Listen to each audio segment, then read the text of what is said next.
మానస సరోవర్ యాత్ర ప్లాన్ చేస్తున్నారా? నమ్మకంగా సేఫ్ గా మీ కలల మానస సరోవర్ యాత్రని ట్రావెల్ టర్న్స్ తో నిజం చేసుకోండి. మరిన్ని వివరాలకు ఈ నెంబర్కు కాల్ చేయండి. నమస్తే రమ్మగారు. నమస్తే జయ. రమ్మగారు, మనకి ఈ నెలలోనే వసంత పంచమి ఉంది. మరి పంచమి యొక్క విశిష్టత, హ్మ్. ప్రత్యేకమైన పూజా విధానాలు చేస్తూ ఉంటాం సరస్వతీ దేవికి కదా. అవును. మనకి బాసర్లో కూడా చాలా బాగా చేస్తారు పూజ.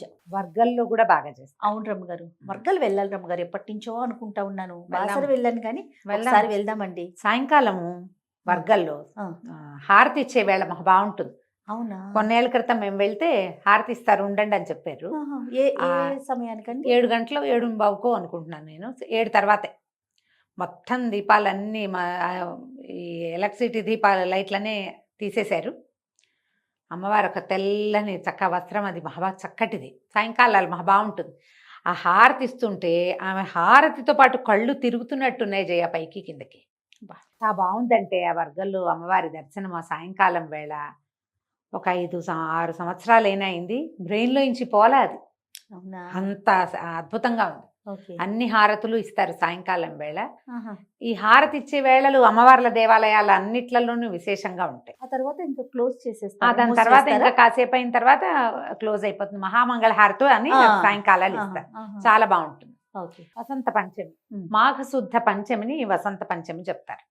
అయితే ఇప్పుడు మనం సరస్వతి పూజ చేసుకుంటున్నాం కానీ ఇది వరకు ఈ వసంత పంచమిని వసంతోత్సవంగా చేసేవాళ్ళు. ఏంటంటే మన్మధుడు, రతీదేవి, వసంతుడు, ఈ ముగ్గురు అవతారాలు వేసుకుని వసంతోత్సవం రంగులు చల్లుతూ చేసుకునే ఉత్సవంగా కూడా ఈ వసంతోత్సవాన్ని చేసుకునేవాళ్ళట. ఇప్పుడు ఇది వసంతం ఇప్పుడే రాదు. మాఘ పాల్గుణాలు అయిన తర్వాత చైత్రము వైశాఖము కదా వసంత ఋతువు. అవును. వసంత ఋతువు ఆగమనానికి ముందొచ్చే ఋతువులోనే ఈ వసంతం ఆడేవాళ్ళట అప్పట్లో. ఇక మామిడి చిగురులేయటం మొదలు పెడుతుంది, కోకిళ్ళు కొద్ది కొద్దిగా కుయ్యటం మొదలు పెడతాయి, మంచు కొద్దిగా తగ్గుమొహం పడుతుంది, ఎండ కొంచెం పెరుగుతూ ఉంటుంది. ఎండ తీవ్రత వచ్చాక కదా వసంతం వచ్చేది. అవును. ముదిరిన ఎండకి వసంతం వస్తుంది. ఆ ఎండ ముదరడానికి సూచనగా వచ్చేటువంటి ముందొచ్చే ఈ పంచమిని వసంత పంచమిగా పూర్వం చేసేవాళ్ళు. సంస్కృత నాటకాల్లో ఈ వసంతోత్సవం గురించి చాలా విశేషంగా కనపడుతుంది. డ్రామాస్లో చేసేవాళ్ళు ఇది వరకు. మన పాత సినిమాలలో కూడా ఈ వసంతోత్సవపు హడావిడ్లు 1, 2 కనపడేవి. ఏం చేస్తారు అమ్మగారు? వసంతోత్సవం అంటే రంగులు బుక్కాలు చల్లుకోవటం, ఆహా. తర్వాత అందరూ కలిసి నాట్యాలు ఆడటం, చెరుగడలు అవి పట్టుకుని ఊరేగటం, ఒకటి మన్మధుడు ఒకరు రతీదేవి వేషం వేసుకోవటం, అందరూ కలిసి అంటే ప్రజలంతా కలిసి సంతోషంగా గడిపే సమయం అన్నమాట ఈ వసంతోత్సవం. దీంతో పాటుగా ఈ రోజున సరస్వతీదేవి జన్మించిందని ఒక ప్రత్యేకమైన విషయం చెప్తారు. సరస్వతీదేవి అంటే శుద్ధ సత్వస్వరూపిణి, ఏమనాలి, సాత్విక రూపం, తెల్లని వస్త్రము, తెల్లని పువ్వు మీద కూర్చుంటుంది, అహింసా స్వరూపిణి, ఏమీ ఆయుధాలు లేవు ఆవిడికి, ఒక వీణ పట్టుకుంటుంది. ఆ వీణ ఆయుధం కాదు కదా, సాధనము. తర్వాత ఏమో పుస్తకము, అక్షమాల, వీణ వాయించుకుంటూ ఉంటుంది. మామూలుగా మనకు అమ్మవార్ల స్వరూపాలు ఎట్లా కనపడతాయి జయ? సాధారణంగా చతుర్భుజిగా ఉన్న అమ్మవారైతే 1, 2 ఆయుధాలు ఉంటాయి. పాశాంకుశాలైనా ధరించి ఉంటుందమ్మ కనీసం. ఈ సరస్వతికి పాశము లేదు, అంకుశము లేదు. ఆమె పుస్తకము, అక్షమాల అంటే చదువుకో, జపంచి అంటే ధ్యానము, జ్ఞానము 2 లక్షణాలని తెలియజేస్తుంది. రెండోది పారవస్యం, అలౌకికమైనది, సంగీతం, సంగీత సాధనం కదా వీణ. ఈ సంగీతము, జ్ఞానము, ధ్యానము, ఈ 3 విషయాలని శుద్ధ సాత్విక స్వరూపంగా కనబడేటువంటి సరస్వతీదేవి మనకు తెలియజేస్తుంది. ఆమెని ఈ రోజును పూజిస్తారు. ఈ సరస్వతి పూజ అనగానే విశేషంగా పుస్తక పూజ. ఇది వరకు సరస్వతి అంటే ఏముండేది, మనకి తాళపత్ర గ్రంథాలు ఉండేవి. మనకి ప్రింట్ వచ్చేసిన తర్వాత చక్కగా కోసి పూజ చేసుకోవటం, పుస్తకాలను పూజించుకోవటం, పుస్తకం మీద ఏదో ఓంకారం రాసుకోవటం, ఓ స్వస్తికి రాసుకోవటం. జ్ఞానస్వరూపిణైన అమ్మని ఈ ప్రింట్ పుస్తకంలో, ఈ పుస్తకంలో ఉన్న విద్య మన మస్తకంలో కూడా రావాలని కోరుకుని దండం పెట్టుకోవటం. పిల్లలకి అక్షరాభ్యాసాలు చేస్తారు వసంత పంచమి నాడు. ఆల్రెడీ అక్షరాభ్యాసం అయిపోయిన పిల్లలకు కూడా మళ్ళీ అక్షరాభ్యాసం చేయించవచ్చు. పెద్దవాళ్ళ మనం కూడా ఓ అక్షరం రాసుకోవచ్చు, మంచి పని చేయొచ్చు. ఏదైనా లలిత కళలు మొదలు పెట్టదలుచుకున్న వాళ్ళు ఈ రోజున మొదలు పెట్టచ్చు. సాధారణంగా ఏం చెప్తారంటే, మామూలుగా మనం ఏదైనా పని మొదలు పెట్టాలంటే మన నక్షత్రాన్ని బట్టి, తారాబలాన్ని బట్టి మనం ముహూర్తం పెట్టుకుంటాం. కానీ ఈ ప్రత్యేకమైన రోజుల్లో ఇక నీ నక్షత్రము నీ తారాబలము అవసరం లేదు. ఏదైనా కొత్త పుస్తకం మొదలు పెట్టదలుచుకున్నాం, వసంత పంచమి నాడు మొదలు పెట్టండి. కొత్త విద్య నేర్చుకోవటం మొదలు పెడతాం, కొత్త కోర్స్ ఏదైనా ఈ రోజున మొదలు పెట్టండి. తర్వాత ఏదైనా శాస్త్ర విద్య చదువుకునేవాళ్ళు, అది లలిత కళలు ఏదైనా సంగీతమో నాట్యమో, అందులో వైలనని వీణని వోకలని 100 రకాలు ఉన్నాయి కదా, వాయిద్యాలు కూడా ఏవి మొదలు పెట్టదలుచుకున్నా వసంత పంచమి నాడు పిల్లలతోటి చక్కగా మొదలు పెట్టించవచ్చు. పిల్లలే కాదు పెద్దవాళ్ళు కూడా చక్కగా మొదలు పెట్టుకోవచ్చు. శాస్త్రం ప్రకారం ముహూర్తం అవసరం లేని రోజు, ఈ రోజులో వర్జ్యాలు అవి ఏవో ఉంటాయి. మనం ఇంట్లో చేసేటట్టయితే వారం వర్జ్యం చూసుకుని ఏ సమయం బాగుంది, శుభాశుభ సమయాలు మాత్రం చూసుకుని మొదలు పెట్టచ్చు. దేవాలయంలోకి వెళ్ళామనుకో, శుభం లేదు అశుభం లేదు, అన్ని సమయాలు శుభ సమయాలే. అంతే. దేవాలయంలో కూర్చుని పుస్తకం దేవుడి దగ్గర దండం పెట్టుకోవడం, అమ్మవారికి నమస్కారం చేసుకోవటం, చక్కగా ఏ పుస్తకం మొదలు పెడతాము, డ్యాన్సు సంగీతం ఏదైనా స్టార్ట్ చేయదలుచుకుంటే చక్కగా చేసుకోవచ్చు. ఇళ్లల్లో పూజ చేసుకునేటప్పుడు సరస్వతీదేవికి తెల్లని పువ్వులతోటి పూజ చేసుకుంటే మంచిది. సరస్వతికి సంబంధించిన స్తోత్రాలునే సరస్వతి అష్టోత్తర శతనామావళి కనపడుతుంది. అష్టోత్తర శతనామావళి అంటే 108 నామాలతోటి తెల్లని పువ్వులతోటి అర్చన. ఆమెకి తెల్లని పొంగలి అంటే పంచదారతో చేసింది, పాలు పోసిన పాల పాయసం నివేదన చేసుకోవచ్చు, పెరుగన్నం నివేదన చేయొచ్చు. తెల్లని పళ్ళు అంటే ఏం చెప్తాం, జామ పళ్ళు తప్పిస్తే ఏమి ఉండవు. అయితే ఇది శ్యామలా నవరాత్రుల కాలం కాబట్టి జామ పళ్ళు కూడా నివేదన చేయొచ్చు, అది కూడా చాలా మంచిది చేయగలిగితే. ఎందుకంటే శ్యామలా నవరాత్రులు అవ్వటం వల్ల శ్యామల జ్ఞానస్వరూపిణి ఆవిడ, సంగీత శ్యామలగా చెప్తారు, సంగీతం వచ్చే సమయము. దాంతోపాటుగా మనకి అదనంగా ఈ వసంత పంచమి కూడా కలిసి వచ్చింది కాబట్టి సరస్వతి స్వరూపిణి అయిన అమ్మని కూడా ఈ జ్ఞానస్వరూపిణిగా ఆరాధిస్తే జ్ఞానం పెరుగుతుంది, తెలివితేటలు పెరుగుతాయి, చదువుకునే అవకాశాలు కొత్తవి వస్తాయి, చదివిన చదువుకి ఒక సార్థకత లభిస్తుంది. ఈ అవకాశాలన్నిటి కోసం అత్యుత్తమమైన రోజుల్లో ఇంకా అత్యుత్తమమైనదిగా చెప్పబడేటువంటి వసంత పంచమి నాడు సరస్వతి ఆరాధన విశేషంగా చేయదగింది.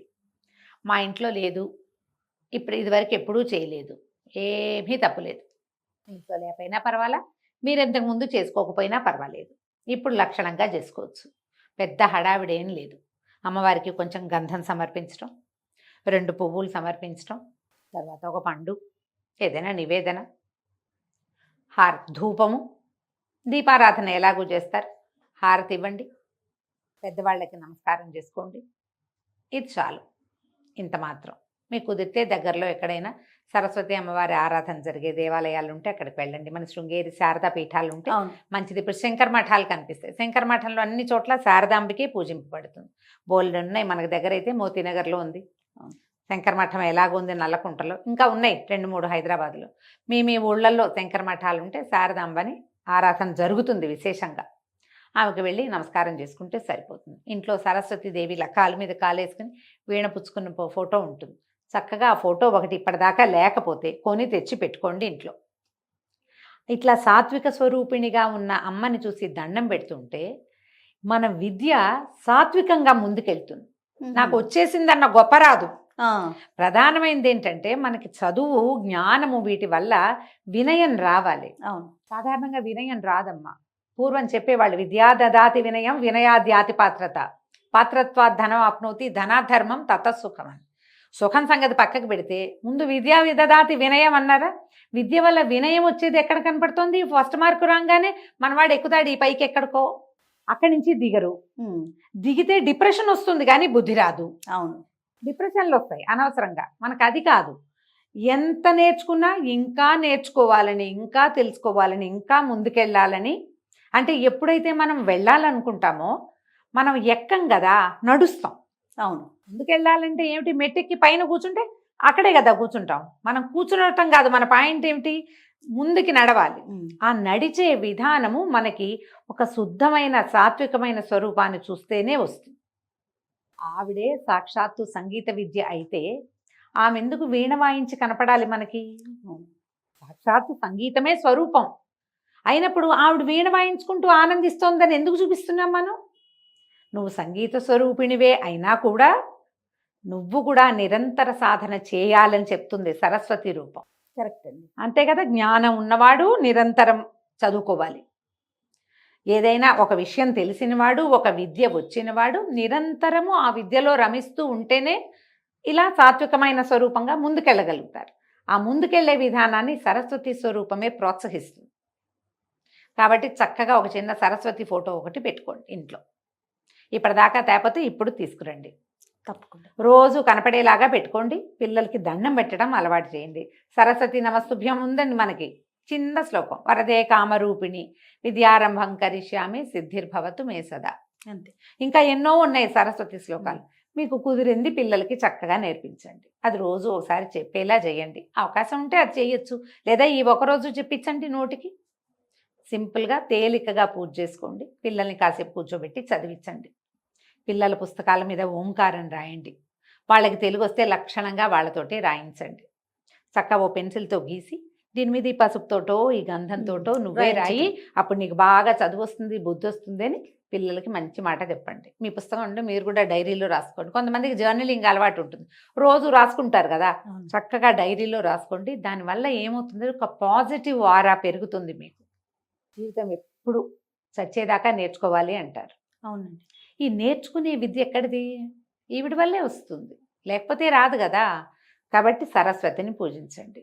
ఈ పంచమి నాడు కనుక దేవాలయ దర్శనం చేయగలిగిన, సరస్వతికి సంబంధించిన ఒక స్తోత్రమో శ్లోకమో మీరు చదువుకోగలిగిన చాలా మంచిది. మంచి పాజిటివ్ వైబ్స్ కలుగుతాయి. వైబ్స్ కోసమైనా ఈ పని చేయండి. తప్పకుండా రమ్య గారు. నమస్తే. నమస్తే జయ.